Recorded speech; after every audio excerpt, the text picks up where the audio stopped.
வணக்கம் நண்பர்களே, நான் உங்கள் ராஜேஷ், தொழில் மேலாண்மை பயிற்சியாளர். தொடர்ச்சியாக தொழில் முனைவோர்கள் சந்திக்கக்கூடிய பல வகைப்பட்ட பிரச்சனைகளை பற்றி இங்கே பார்த்து வருகிறோம். அதன் தொடர்ச்சியாக தொழில் முனைவோர்கள் தான் செய்கின்ற தொழிலில் உண்மையாலுமே லாபம் வருதா வரலையான்னு சொல்லிட்டு எப்படி கண்டுபிடிச்சினா, ரொம்ப நாள் போயிட்டு இருக்குங்க சார், ரொம்ப வர மாரி தெரியல. ஆனால் ஒரு அந்த லாபமும் இல்லாமல் நஷ்டமும் இல்லாமல் நடு புள்ளியில் இருக்கிறத வந்து பிரேக் அண்ட் சம குறியீட்டு புள்ளின்னு சொல்லுவாங்க. அந்த சம குறியீட்டு புள்ளிக்கு கீழே இருக்குதா? ஒரு சில தொழிலெலாம் வந்து எந்த பக்கம் லெஃப்ட் சைட்லேயே இருக்கும், தராசுகளில் ரெண்டு பக்கம் இடம் இருக்கிற மாதிரி லெஃப்ட் சைடில் லைப்ரரியிலே தொங்கிட்டு இருக்கும், பொறுப்புலேயே போயிட்டு இருக்கும். ஓகேங்களா? அப்படி இல்லாமல் ஒரு சில தொழில் வந்து ரைட் ஹேண்ட் சைடு, அதாவது அசட், அதாவது பொறுப்போட சொத்துக்கள் அதிகமாக இருக்கும். ஓகேங்களா? சொத்துக்கள் அதிகமாக இருக்கிற சுச்சுவேஷன் அந்த பிஸ்னஸ் வந்து லாபத்தில் போகுதுன்னு அர்த்தம். சொத்துக்களோட பொறுப்புகள் மட்டுமே அதிகப்படியாக இருக்கிறது அது ஒரு பக்கம். ஓகேங்களா? அது ஒரு பக்கம் இருக்கட்டும். ஆனால் அந்த ரெண்டுத்துக்கும் இல்லாமல் நடுவில் வந்து இப்படி இல்லாமல் அப்படி இல்லாமல் ஒரு நிலை இல்லாமல் எப்படி ஆடிட்டே இருக்கு, நடுவு புள்ளியில் எப்படி நம்ம ஆடிட்டே இருக்கும். அது வந்து தொழில் முனைவோர்னா இன்னைக்கு வந்துடும் நாளைக்கு வந்துடும் சொல்லிட்டு போயிட்டே இருப்பாங்க. ஓகேங்களா? உண்மையாலுமே இந்த தொழில் எனக்கு லாபம் தான் கொடுத்துட்டு இருக்கு, அந்த தொழில் நாளைக்கு எனக்கு ப்ராஃபிட் சம்பாதிச்சு கொடுக்குமா, அதை நம்பியே நான் போயிட்டு இருக்கேன், இதை என்னால் விட முடியாது, நான் என்னதான் பண்ணுறேன், உண்மையாலுமே அந்த தொழில் வந்து லாபம் சம்பாதிச்சு கொடுக்குதான்னு சொல்லிட்டு நம்ம எப்படி கண்டுபிடிக்கலாம்னு சொல்லிட்டு இந்த பதிவில் பார்க்க போகிறோம். இதுக்கு இன்னும் பெருசாக நீங்கள் பண்ண போகுது, எந்த தேதியிலேருந்து நீங்கள் பிஸ்னஸ் ஸ்டார்ட் பண்ணியிருக்கீங்களோ அந்த தேதியிலேருந்தே நீங்கள் இன்வெஸ்ட் பண்ண அமௌண்ட்டெல்லாம். ஓகேங்களா? ஒரு சிலவங்க ஒரே இன்வெஸ்ட்மெண்ட்டை அப்படியே ஃபாலோ பண்ணிட்டு வராங்க. ஒரு சிலவங்க கொஞ்சம் கொஞ்சமாக இன்வெஸ்ட் பண்ணியிருப்பாங்க. ஒரு 50,000, ஒரு 70,000, ஒரு 25,000, ஒரு 10,000ன்ற மாதிரி கொஞ்சம் கொஞ்சமாக இன்வெஸ்ட் பண்ணியிருப்பாங்க. ஓகேங்களா?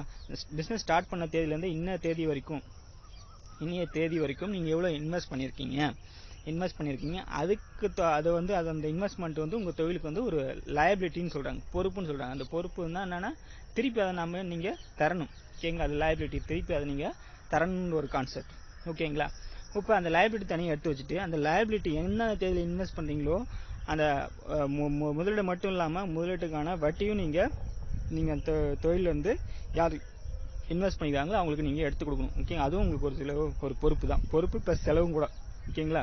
இந்த இன்வெஸ்ட்மெண்ட் எங்கே இருக்குன்னா உங்களோட ப்ராஃபிட்டில் இன்ட்ரெஸ்ட் எங்கேருந்து எடுத்து கொடுக்க முடியும், உங்களுடைய ப்ராஃபிட்லேருந்து எடுத்து கொடுக்க முடியும். அப்போ நீங்கள் என்ன தேதியிலேருந்து இன்வெஸ்ட் பண்ணீங்களோ அந்த தேதியிலேருந்து பேங்க் இன்ட்ரெஸ்ட் போட்டு வராங்க. ஃபார் எக்ஸாம்பிள் 50,000 ஒரு தேதியில் போட்டிருப்பீங்க, அந்த தேதியிலேருந்து இந்த தேதி வரைக்கும் அந்த 50,000க்கு இன்ட்ரெஸ்ட் கால்குலேட் பண்ணிட்டு வாங்க. அதுக்கப்புறம் அடுத்த செகண்டாக ஒரு இன்வெஸ்ட் பண்ணியிருப்பீங்க, தேர்ட் அந்த தேதியிலேருந்து கால்குலேட் பண்ணுறாங்க. டோட்டலாக இந்த இன்ட்ரெஸ்ட் அமௌண்ட் மட்டும் எவ்வளோ ஆயிருக்கு. ஓகேங்களா? அது ஒன்று. ரெண்டாவது, உங்களுடைய ஸ்டார்டிங் பீரியட்லேருந்து இன்னி வரைக்கும் எவ்வளவு செலவினங்கள், ஃபார் எக்ஸாம்பிள் வாடகை, கரண்ட்டு பில்லு, அப்புறம் பசங்க என்ன வேலை செய்ய அவங்களுக்கு சேலரி. ஓகேங்களா? அது மட்டும் இல்லாமல் நீங்கள் வந்து ஒரு சிலவங்களை வந்து கரெக்டாக அதை ஃபாலோ பண்ணாங்க. மாதம் என்னன்னா தொழில் முனைவோர் வந்து ஒரு மாதத்துலேருந்து ஒரு சேலரி எடுப்பார், சேலரி வேறு ப்ராஃபிட் வேறு. இதை பற்றிய பதிவுகள் முன்னாடி பதிவில் வந்து டீட்டெயிலாக சொல்லியிருக்கேன், போய் பார்த்துட்டு வாங்க. ஓகேங்களா? அந்த தேதியிலேருந்து இந்த தேதி ஒரு மாதத்துக்கு உங்களுடைய சேலரி எவ்வளோ வரப்போகுது வந்திருக்குதுன்னு சொல்லிட்டு கால்குலேட் பண்ணிக்கிங்க. இந்த செலவெல்லாம் ஒரு பக்கம் கூட்டிக்கிங்க. பிஸ்னஸ் ஸ்டார்ட் பண்ண தேதியிலேருந்து இன்னைய தேதி வரைக்கும் உங்களுடைய ப்ராஃபிட் எவ்வளோன்னு ஆட் பண்ணிக்கிங்க.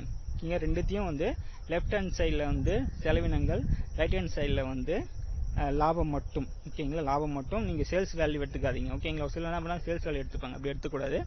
ரைட் ஹேண்ட் சைடில் லாபம் மட்டும் எடுத்துங்க, லெஃப்ட் ஹேண்ட் சைடு செலவுகள் மட்டும் எடுத்துங்க. ஏன்னு கேட்டிங்கன்னா இந்த செலவில் எங்கேருந்து எடுத்து கொடுக்கணும், முதலீட்டுலேருந்து எடுத்து கொடுக்கக்கூடாது. ஓகேங்களா? ஒரு சிலவங்க தப்பாக புரிஞ்சுக்கிறாங்க. நான் போட்ட முதலீட்டுலேருந்து ஸ்டார்டிங் பீரியட் எடுத்து கொடுக்கலாம், அதுக்கப்புறம் பிற்காலத்தில் வர லாபம் அதிகரிக்கும் போது அதில் வந்து மேட்ச் பண்ணிப்பாங்க. ஓகேங்களா?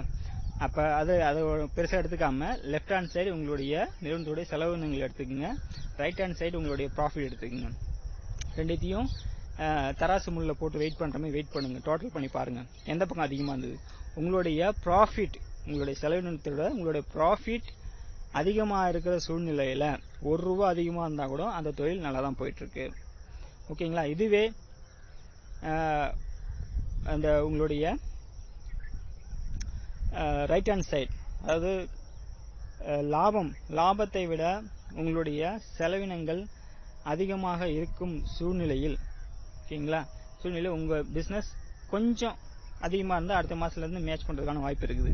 ரொம்ப வித்தியாசம் இருக்குன்ற சூழ்நிலை உங்கள் தொழில் வந்து கொஞ்சம் கஷ்டமான சூழ்நிலையில் போயிட்டுருக்குது என்ன அர்த்தம். ஓகேங்களா? இதை நீங்கள் சிம்பிளாக புரிஞ்சுக்கிறதுக்கு நான் சொன்னது சிம்பிளாக சொல்லிட்டேன். உங்களுடைய அசட்டு, உங்களுடைய கேபிட்டல் என்ன, லயபிலிட்டி என்னன்னு சொல்லிட்டு. ஓகேங்களா? அதெல்லாம் வந்து உட்காந்து ஒரு 2 மணி நேரமோ 3 மணி நேரம் ஒரு நாள் கூட மேபி ஆகலாம். அது வந்து டோட்டலாக வந்து நீங்கள் இந்த ரெக்கார்டெலாம் எடுத்தால் மட்டும்தான் உங்களுடைய பிஸ்னஸை பற்றி ஒரு அனலைசேஷன் உங்களுக்கு கிடைக்கும். ஓகேங்களா? இதேமாரி நீங்கள் எடுத்து பார்க்கும்போது உங்கள் பிஸ்னஸ் லாபமாக போகிறதா நஷ்டமாக போகிறதா இன்னும் ஈஸியான புரிஞ்சிக்கலாம். ஓகேங்களா? சப்போஸ் நடுத்தர, அதாவது உங்களுடைய வலது பக்கம், அதாவது லாபம் என்பது அதிகமாக இருக்கும் சூழ்நிலையில் உங்கள் பிஸ்னஸ் நல்லா தான் போயிட்டு இருக்குன்னு அர்த்தம். நடுத்தர அளவு இது இல்லாமல் நடுவில் இருக்கிற சுச்சுவேஷன், அதை ஈக்குவலாக இருக்கிறது ட்ரான்னு சொல்லுவாங்க, மேட்ச்லாம் ட்ரான்னு சொல்லுவாங்க. அந்த ட்ராவில் இருக்கிறது அது ஒன்றும் பிரச்சனை கிடையாது.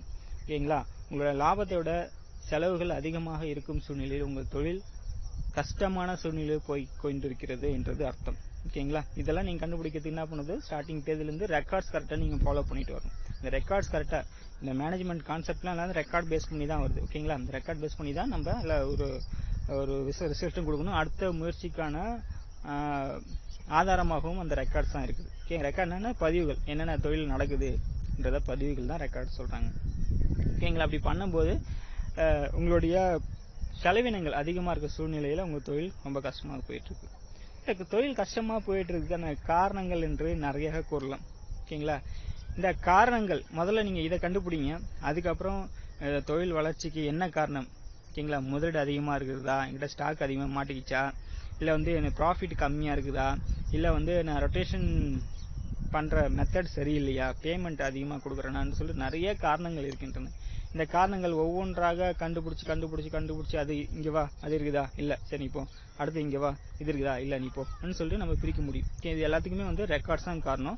இந்த ரெக்கார்டு எந்த அளவுக்கு நம்ம கிளியராக வச்சுருக்கோமோ அதுக்கேற்ற மாதிரி நம்மளுடைய மேலாண்மை சார்ந்த முடிவுகள் என்பது சரியாக இருப்பதற்கு வாய்ப்புகள் நிறைய இருக்கின்றன. இதுவரை என் பதிவை கேட்ட அனைத்து நல்லவங்களுக்கும் வணக்கத்தை கூறி விடைபெறுகிறேன். இந்த வீடியோ உங்களுக்கு பிடிச்சிருந்தால் லைக் பண்ணுங்கள், ஷேர் பண்ணுங்கள், கமெண்ட் பண்ணுங்கள். நன்றி, வணக்கம்.